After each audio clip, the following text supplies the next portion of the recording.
परंतु सरसकट नाहीच आणि सरसकट युती असं काही धोरण नाही आहे. जिथं जिथं जसं ॲडजस्ट होऊ शकते त्या पद्धतीनं दोघांनाही फायदा होईल.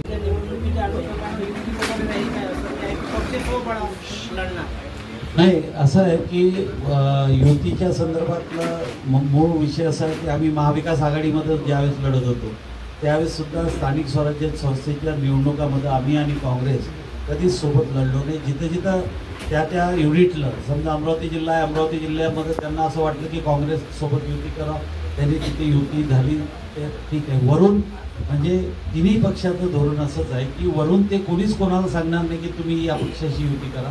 एक धोरण निश्चित आहे की आपल्या विरोधी पक्ष जे आहे त्या विरोधी पक्षासोबत कोणी युती करू नये.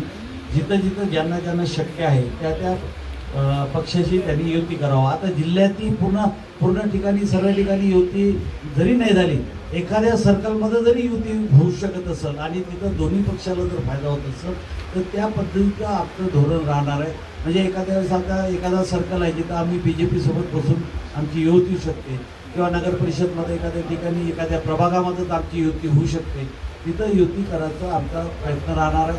परंतु सरसकट नाहीच आणि सरसकट युती असं काही धोरण नाही आहे. जिथं जिथं जसं ॲडजस्ट होऊ शकते त्या पद्धतीनं दोघांनाही फायदा होईल, महायुतीला फायदा होईल.